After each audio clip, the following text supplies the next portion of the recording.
Bismillah, alhamdulillah, wassalatu wassalamu ala rasulillah, la hawla wa la quwwata illa billah wa ba'du.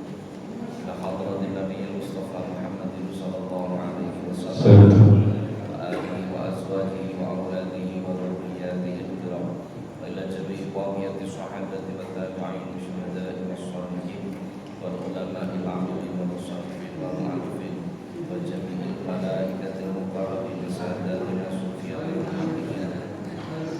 khususan ila sultan al-awliya Syekh Muhyiddin Abdul Qadir al-Jilani asairil awliya illa wal awliya tis'ah wa ummahatina wa abaina wa ajdatina wa jaddatina wa masayyidina wa asatidina wa mu'allimina wa dawil huquqi wajibati alaina wa ala al-hadirina fi majlisina hadha khususan ila man fataha hadhihi al-qaryah wa khususan ila mu'allifat al-kitab Syekh al-Imam Jalaluddin As-Suyuti radhiyallahu anhum sayyidu lillahi lahumul Fatihah. A'udzu billahi minasy syaithanir rajim. Bismillahirrahmanirrahim. Alhamdulillahi rabbil alamin. Ar-Rahmanir Rahim. Maliki yaumiddin. Iyyaka na'budu wa iyyaka nasta'in. Ihdinas siratal mustaqim. Siratal ladzina an'amta 'alaihim ghairil maghdubi 'alaihim waladdallin. Amin. Para jemaah, alhamdulillah sore hari ini kembali kita dipertemukan Allah di majelis yang penuh dengan keberkahan ini. Mudah-mudahan setiap aktivitas kita dicatat oleh Allah sebagai amal soleh. Amin. Para jemaah, kita lanjutkan lagi kajian kita Al-Babul Khamisu Ashar, bab yang ke-15. Bab 15, hadis nomor 9, menerangkan tentang keutamaan sunnah. Bab 15, hadis nomor 9. Bismillahirrahmanirrahim. Qala al-musannifu rahimahullah ta'ala wa nafa'ana Allah bihi wa bi ulumihi wa 'adda 'alaina bi barakatihi wa asrarihi wa karamatihi bid dharain amin. Wa qala sallallahu alaihi wasallam lan dawuh kanjeng Nabi sallallahu alaihi wasallam, man utawi sapa wong iku salat sapa man arba'a raka'atin ing 4 rakaat ba'dal isya'i sakrampunge salat isya, qabla ayyatakalam sedurunge yen to guneman sapa man, faka'annama moko kaya-kaya adroka metuki sapa man Lailatul Qadri ing Lailatul Qadar fil Masjidil Haram ing dalem Masjidil Haram. Hadisnya menarik. Barang siapa yang melakukan sholat 4 rakaat setelah isya, berarti sholat apa? Ba'diyah isya. Qabla ayyatakalam, sebelum berbicara, diberwiridan, berdumo, terus sholat balik. Faka'an nama adraka Lailatul Qadri fil Masjidil Haram, maka sama halnya dia itu menjumpai Lailatul Qadar di Masjidil Haram. Istimewa ini. Dengan golek Lailatul Qadar di bulan Ramadan kangen apa? Kangen. Gitu. Tapi nek sholat 4 rakaat ba'dal isya gampang banget. Jauh lebih mudah. Lailatul Qadar itu disebutkan khairun min alfi syahr, lebih baik daripada 1000 bulan. Lebih baik dari 1000 bulan, lebih dari 80 tahun. Nah, gitu. Lebih dari 80 tahun. Satu malam yang nilainya lebih dari 80 tahun. Metu Lailatul Qadar nang Masjidil Haram pisan. Piye kira-kira? Wis penak Ba'diyah wae gak usah gitu kira-kira. Jadi ini menunjukkan bahwa pahala yang disediakan Allah itu macamnya banyak dan besar-besar.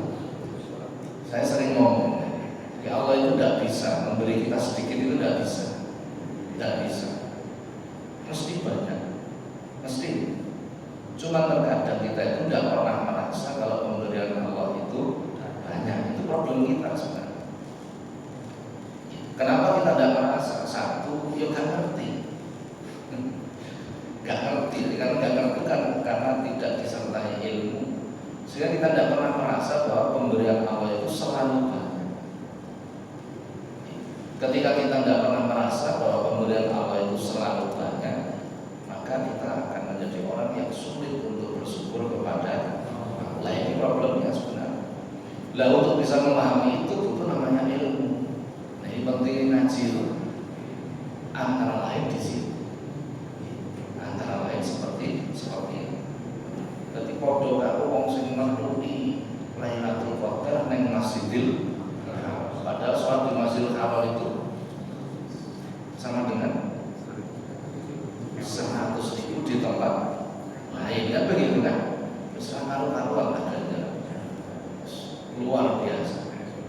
Itu disediakan bagi orang yang mau mengerjakan sholat ba'diyah Isya 4 rakaat dengan catatan qabla ayyatakallam, sebelum berbicara. Sebelum berbicara, ibarat salat Isya wiridan, dungo, terus sholat. Wiridan itu bukan disebut berbicara, kata berzikir kan begitu kan. Doa itu tidak disebut dengan berbicara. Jadi hal-hal yang berkaitan dengan sholat yang fadilahnya hebat itu banyak. Maksud kami sholat sunnah. Maksud saya itu sholat banyak sekali. Kemarin saya terangkan sholat Nawawi. Nah, alhamdulillah saya lihat itu termasuk rekor maksudnya. Awal ini yang menjadikan ibadah kita diterima. Loh, coba. Semua pahala itu disediakan manakala ibadahnya diterima, betul kan? Nah, tidak diterima ya serah oleh Allah. Nah, sholatul awabin itu salah satu sholat yang menjadikan ibadah kita lebih mudah diterima. Berarti termasuk kunci, termasuk kunci. Itu kemarin saya terangkan itu termasuk sholat favorit saya itu awabin. Favorit itu. Dalam pikiran saya itu ibadah itu walaupun sedikit, nek diterima Gusti Allah itu sudah mencukupi semua. Itu Rasulullah yang mengatakan itu. Khairul ibadah adwamuha wa in qalla. Sebaik-baik ibadah itu adalah yang bersifat kontinuitas. Wa in qalla, walaupun cuma sedikit.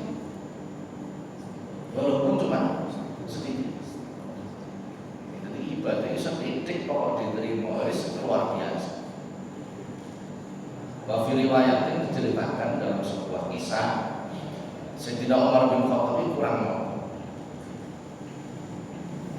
termasuk satu di antara sahabat yang dijamin masuk surga. Satu. Beliau termasuk khalifah yang terkenal zuhud.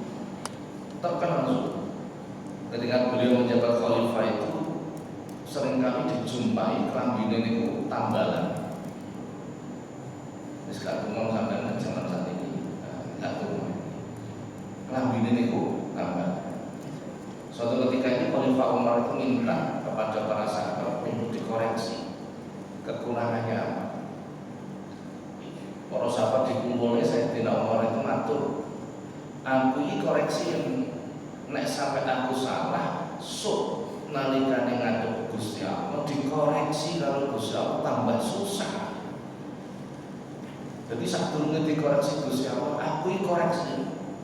Apa sing dadi salah? Boleh oleh para sahabat enggak mau. Tidak ditemukan, coba bayangkan. Kekurangan Sayyidina Umar itu tidak ditemukan. Nek kula jenengan dikoreksi bojone dhewe wae. Wis akeh kekurangan kan begitu kan. sampai diulang berkali-kali. Beberapa pertemuan.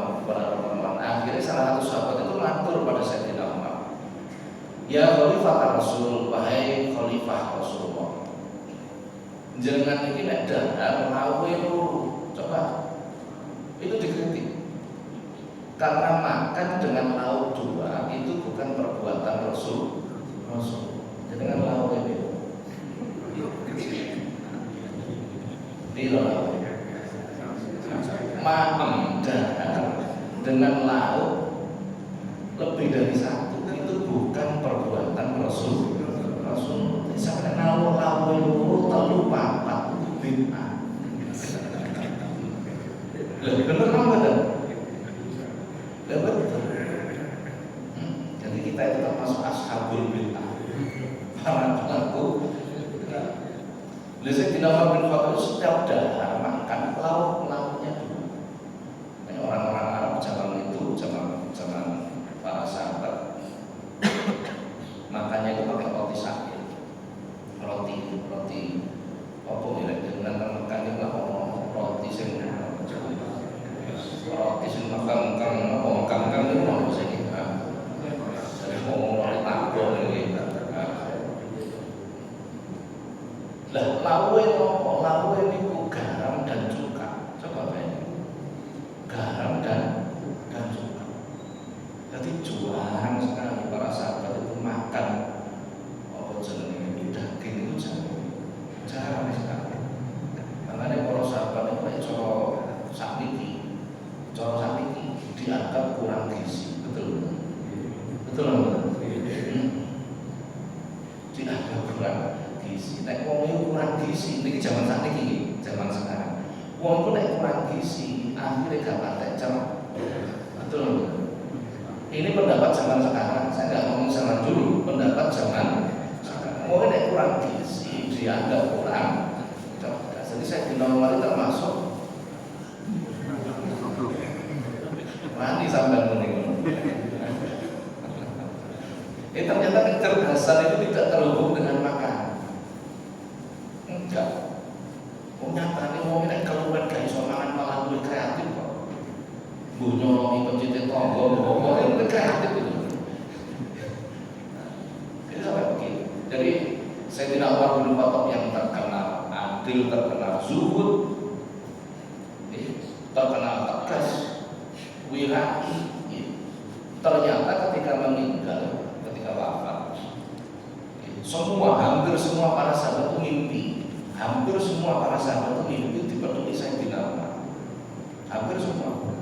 Kemudian para sahabat bertanya kepada Sayyidina Umar dalam mimpinya, terus pun dikabari jenengan. Ini hampir semua sahabat mimpi. Terus pun dikabari jenengan, alhamdulillah aku oleh kenikmatan saka Gusti Allah ning alam barzakh. Para sahabat itu dalam mimpinya, padahal mimpi ini dewi-dewi turun ya dewi-dewi ora kuat. Padha takon sebab apa mendapatkan kenikmatan dari Allah di alam barzakh? Apakah sebab sholat panjenengan? Apakah sebab sifat adil panjenengan? Sifat wirai, sifat zuhud, atau sebab apa? Saya tidak mau menjawab, enggak. Duduk sebab posoku, duduk sebab zuhudku, wiraiku, sholatku, enggak. Duduk sebab sifat adilku, enggak. Tapi amalku ini diterima Gusti Allah kabeh sebab aku iki tahu nulungi manuk cilik sing digawe dolanan bocah cilik. Jadi ana bocah cilik itu dolanan manuk dicencang manuk diculno ditarik. Saya tidak liwat manuk dituku dengan harga yang mahal terus dilepaskan. Sebab amal ini yang menjadikan amal lain diterima oleh Allah. Jangan meremehkan amal. Kalau amal cuy, kadang itu menjadi sebab amal yang lain diterima oleh Allah. Jadi jangan mudah meremehkan orang. Jangan duwe kanca gak tau ketok sholat. Jangan diremehkan. Jangan diremehkan. Jadi senajan gak tau ketok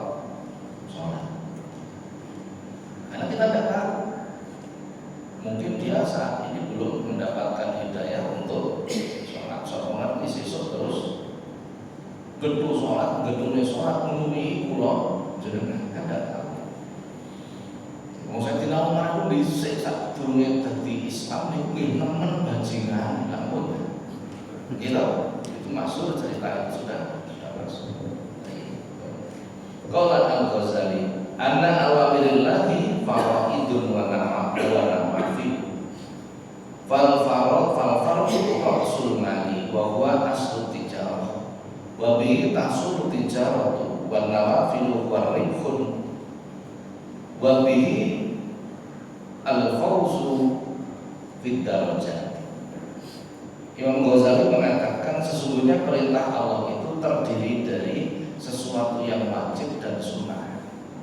Di perintah itu ada kalanya wajib, ada kalanya sunnah. Tidak semua perintah itu berhukum wajib. Tidak semua perintah berhukum wajib. Ini harus kita perhatikan. Tidak pula semua larangan itu berhukum haram, walaupun redaksinya larangan. Siapa yang tahu ini? Yang tahu ini para ulama. Di Al-Quran itu banyak kalimat-kalimat menggunakan fi'il amar. Fi'il amar itu kata perintah. Tidak semua perintah itu berhukum wajib. Ada kalanya sunnah. Saya kasih contoh. Dalam Al-Quran itu ada ayat begini, fankihu ma taba lakum minan nisa'i masna wa thulatsa wa ruba'. Ayat ini ditujukan untuk orang laki. Nikahilah perempuan-perempuan yang kau sukai, masna 2, wa thulatsa 3, wa ruba'. Tidak ada perintah 1. Betul enggak? Al-Quran tidak main-main kok. Ini Quran.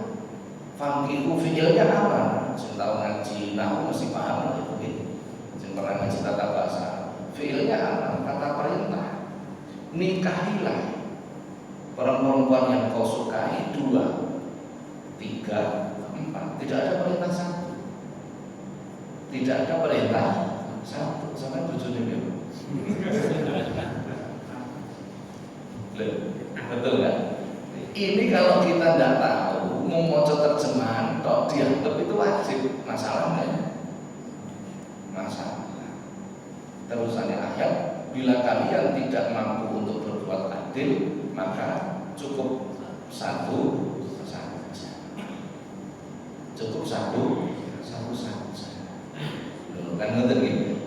Lah, kira-kira panjenengan ngerti napa mboten nek jenengan iku iso adil atau tidak? Tahu enggak? Mulai durung dilakoni bisa tahu atau tidak? Setan, ini logika berpikir. Betul enggak? Sampai ngomong bener. Bagaimana kita ngerti kalau kita bisa adil atau tidak manakala belum dikerjakan? Setuju dengan? Allah Ta'ala. Oh ya, kendel. Tetapi pernikahan itu bukan uji coba, betul kan? Nah inilah, nanti ngaji itu harus luas, sehingga kita memahaminya itu dengan benar. Saya sampai hari ini tidak pernah setuju, ya ngomong mangan kok muni, kalau pada nikah malih ya mbak, kok saja yang kedua niki sunnah Rasul. Saya tidak pernah setuju kan? Tidak pernah setuju. Jangan menggunakan alasan sunnah Rasul untuk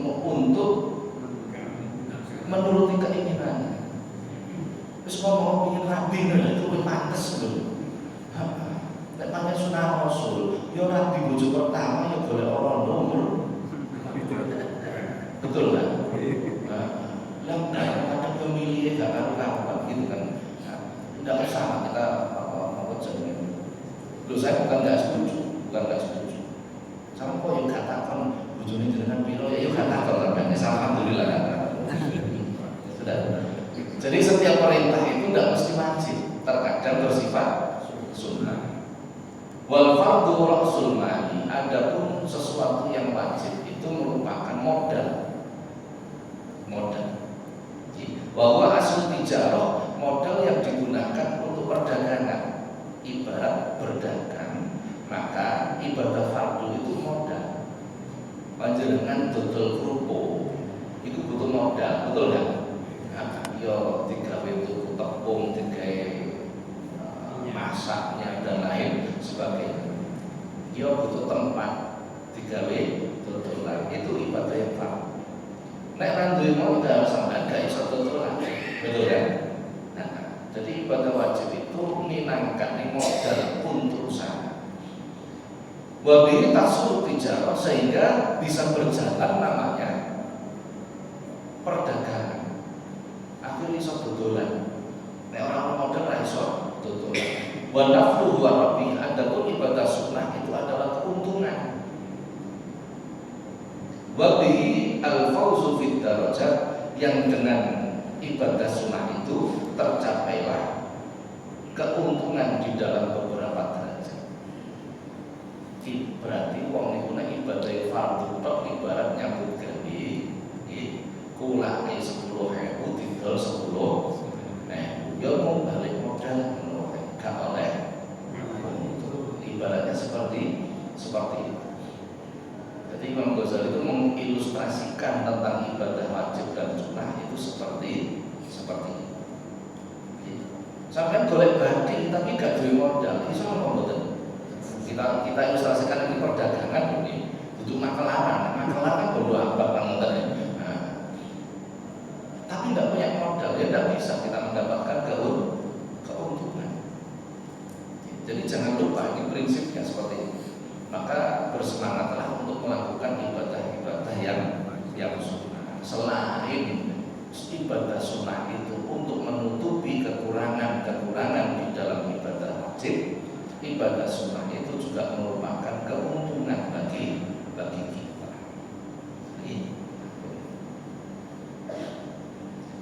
Hadis yang lain, hadis qudsi bahkan. Qala azza wa jalla, man 'adali waliyan faqad 'adantuhu bil harbi. Wa ma taqarraba ilayya 'abdi bi syai'in ahabba ilayya mimma aftaratuhu 'alaihi. Wa la yazalu 'abdi yataqarrabu ilayya min nawafili hatta uhibbu. Al-hadis. Jadi hadis qudsi, jadi dawuh Gusti Allah yang bukan termasuk Quran. Allah Subhanahu wa taala menyampaikan diawali hadis ini. Hadis ini diawali redaksinya begini. Man 'adali waliyan faqad adantu bil harbi. Barang siapa yang memusuhi para waliku,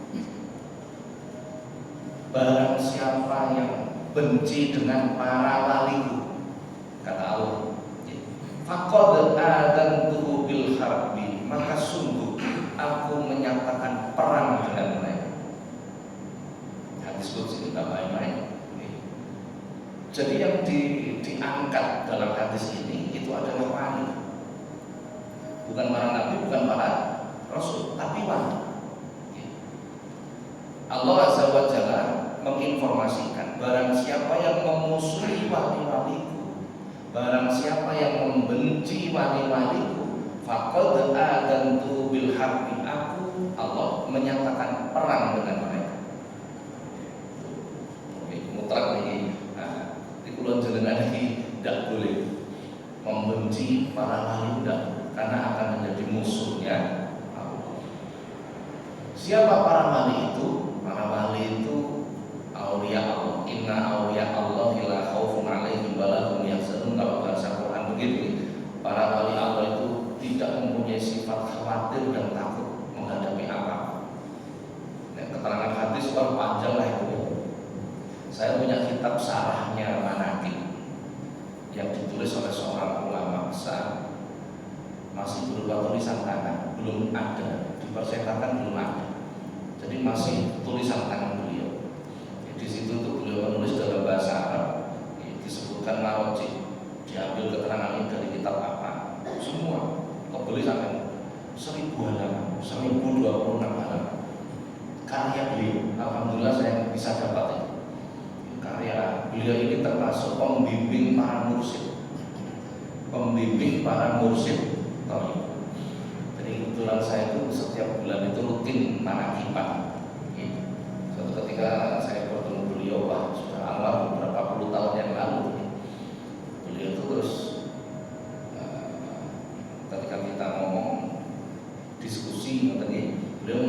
kitab karya beliau sendiri, tulisan tangan, masih tulisan tangan. Jadi saya diperkenankan untuk pinjam untuk memfotokopi kitab itu. Dalam kitab itu diterangkan jumlahnya mati itu berkisar antara 500 orang sedunia.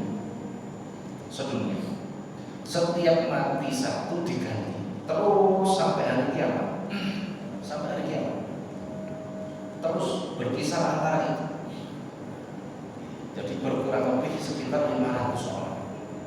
Yang wali itu kan tugasnya macam-macam. Ada yang diangkat menjadi pemimpin, namanya Sultan Aulia.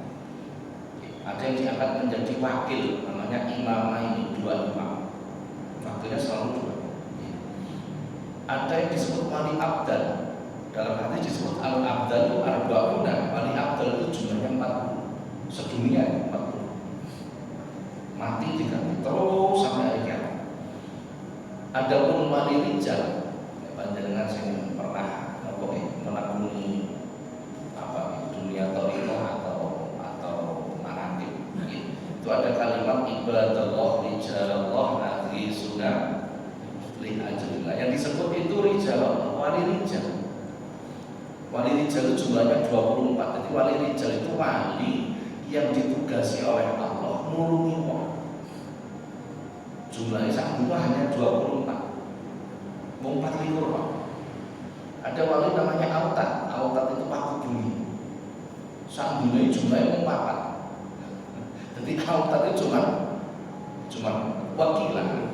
Saya mendapatkan informasi dari beberapa ulama sepuh.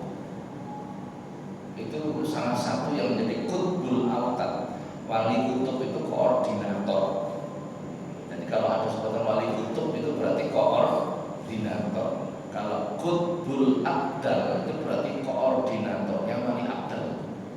Dari 40 itu yang diangkat menjadi pimpinan satu orang. Sami yang dengan punya struktur organisasi, koordinator seksi konsumsi. Nah itu wali kutub itu begitu. Kutbul abdal itu saya pernah mendapatkan informasi dari beberapa ulama sepuh, kira-kira 20 tahun yang lalu. Itu bertempat di Indonesia waktu itu.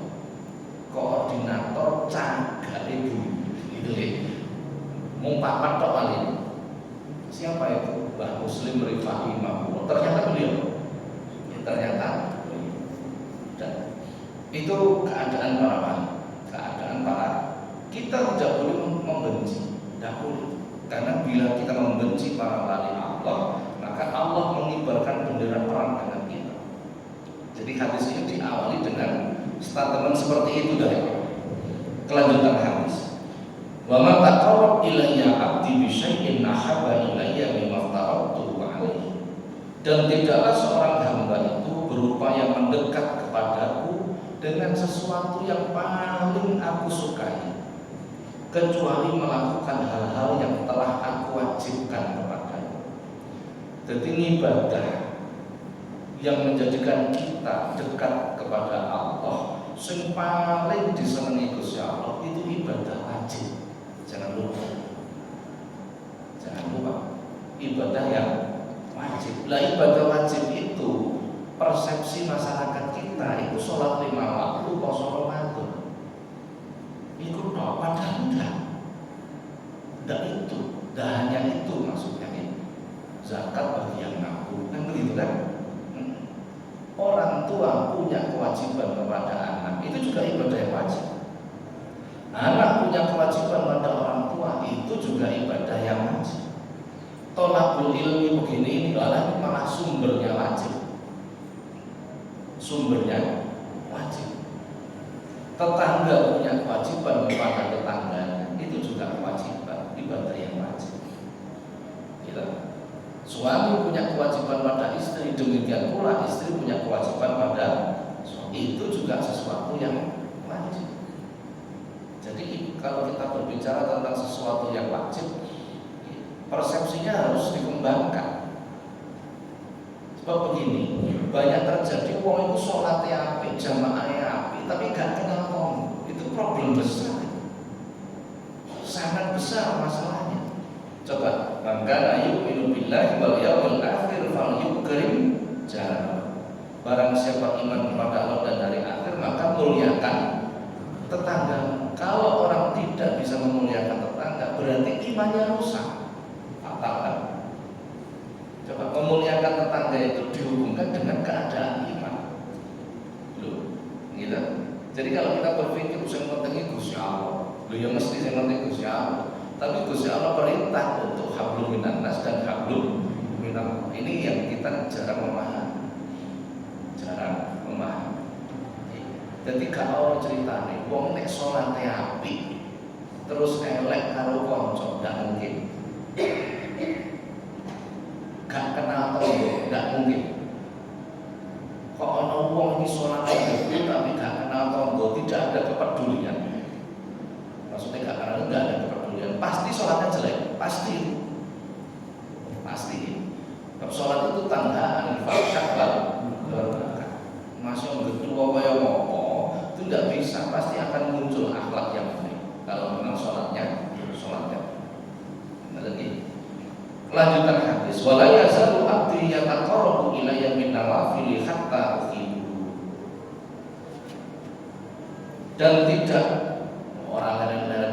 tidak berhenti seorang hamba itu berupaya mendekat kepadaku dengan melakukan ibadah-ibadah sunnah sehingga dia aku cintai. Tadi nek kula jenengan kepengin cedhak karo Gusti Allah, maka fardunya didandani sing apik, tidak hanya dilakukan. Jadi nek kepengin cedhak karo Gusti Allah, semua yang wajib itu diperbaiki, tidak hanya dilakukan. Nek kula jenengan kepengin disenengi Gusti Allah, beda redaksinya. Kalau tadi dekat dengan Allah, nek kepengin disenengi Gusti Allah, tambahkan dengan ibadah-ibadah yang sunnah. Dari posisinya begitu. Jadi ibadah sunnah itu pendukung ibadah yang menjadikan kita dicintai oleh Allah. Tidak mungkin Allah mencintai kita kalau kita belum mendekat. Tidak mungkin. Dekatkan diri kita dengan Allah terlebih dahulu, baru nanti akan dicintai oleh Allah. Jangan kebalik, ngeboti perkara sunnah ninggal perkara jadi wong aneh. Dan ini menjadi tren zaman sekarang, menjadi tren. Buat perkara sunnah tapi ninggal orang paham perkara wajib. Sudahlah yang sunnah itu lakukan semampu kita, melakukan semua dan mampu kita, dan mampu sudah. Tidak satupun orang mampu, tidak satupun orang mampu. Jangan lah, ngaji bidaya kayak gini, dungani wudu, kamu bisa melakukan apa tidak? Koyok iblas kan tadi. Itu membuktikan bahwa yang sunnah itu kita lakukan semampu kita, tidak apa-apa. Yang penting meningkat pelan-pelan. Makanya kalau nih kadang orang mengkritik orang lain karena sesuatu yang sunnah, saya amat sangat tidak setuju. Betul. Orang wong ngombe karo ngadeg, mohon maaf Pak, sebaiknya jangan duduk. Jangan begitu. Itu tidak berakhlak. Saya ulang, itu tidak berakhlak.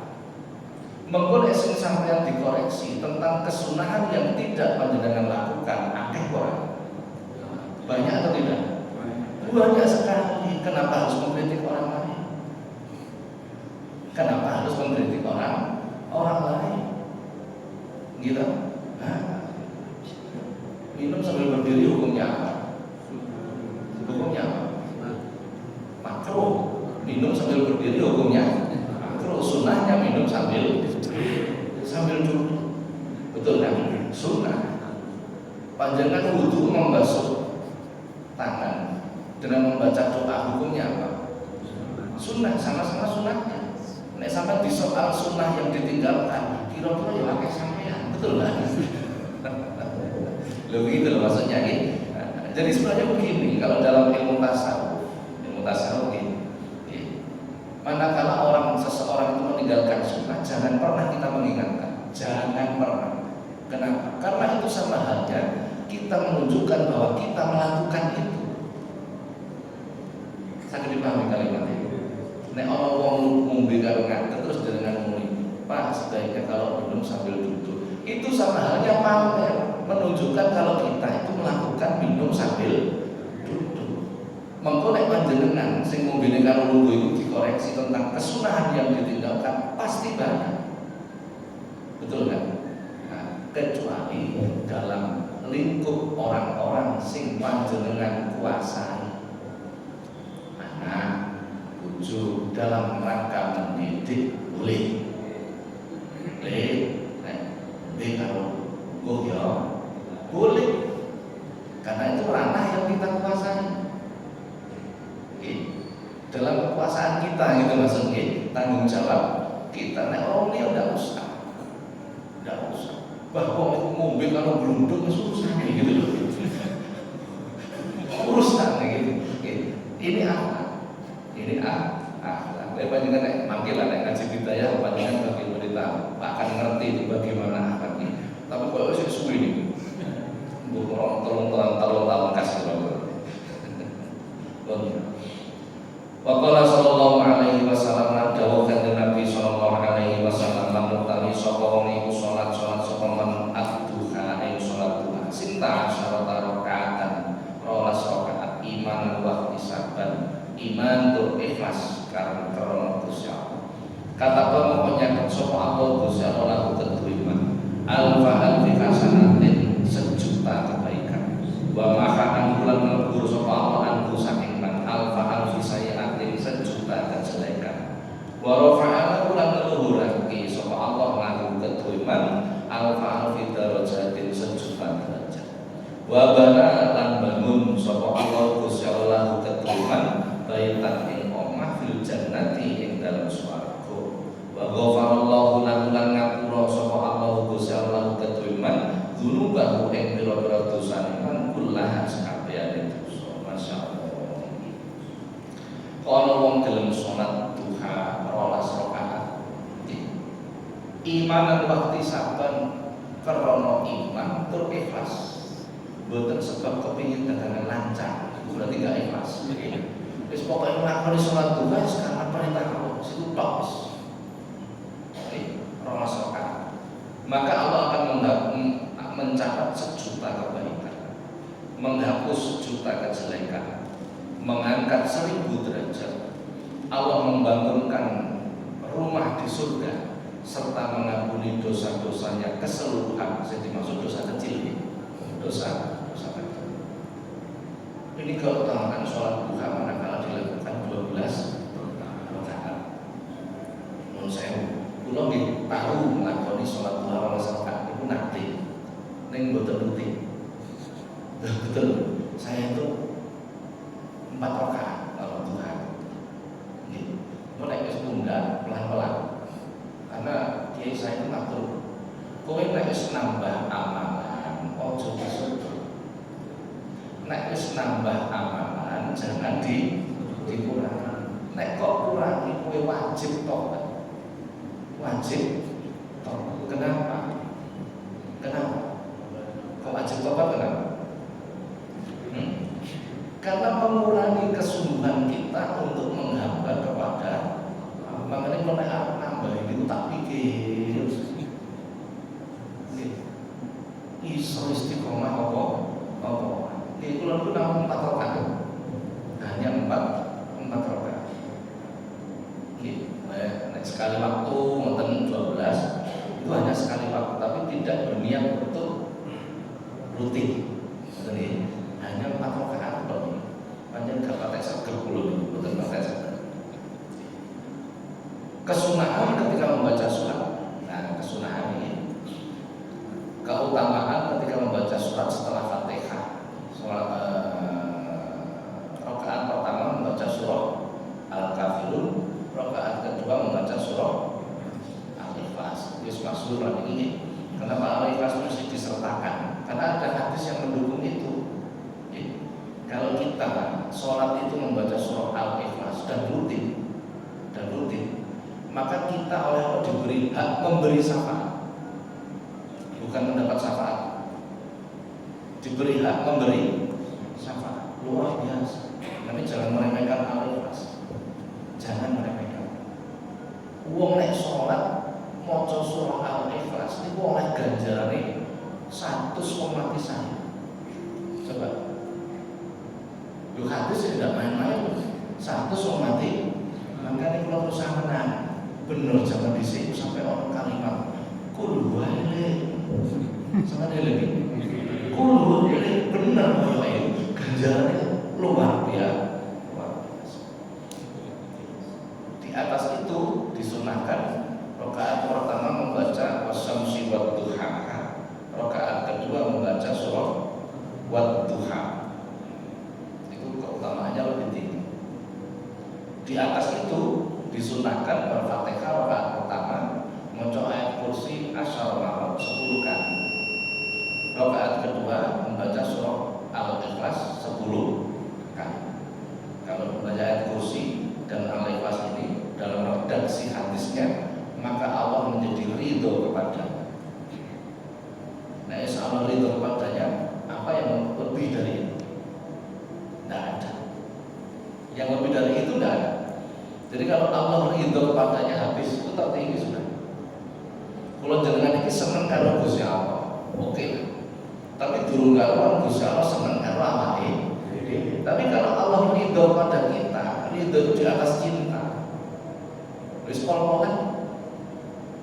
Itu tertinggi. Ini redaksi hadis. Kalau wong sholat duha rakaat pertama maca ayat kursi 10, ayat rakaat kedua maca Al-Ikhlas 10, itu diridani Gusti Allah. Rasulullah itu kalau ke Masjid Kuba biasanya hari Sabtu berjalan ke Masjid Kuba terus sholat duha di sana. Sholat duha di Masjid Kuba. Setelah selesai sholat duha, Rasulullah itu biasanya terus maca zikir. Zikir ingat, Rabbi firli wa tub alayya innaka antat tawwabul ghafur. Rabbi firli wa tub alayya innaka antat tawwabul ghafur. Dibaca ping 100.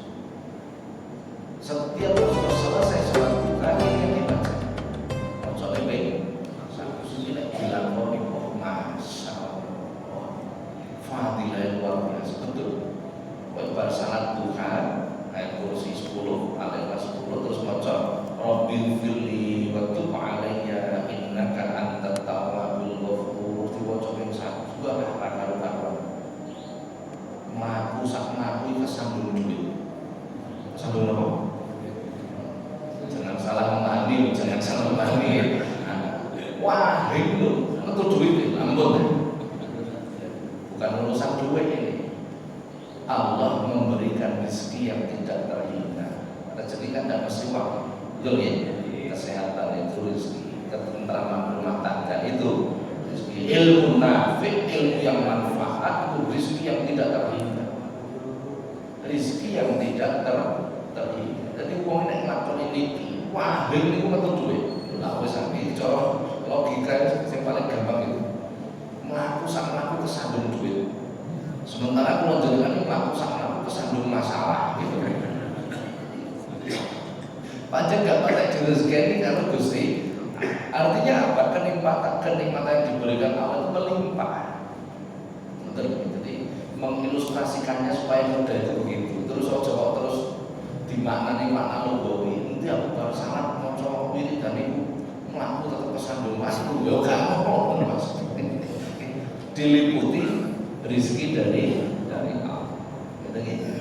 Bung, sampai sini dulu para jamaah. Mungkin manfaat. Al-Fatihah.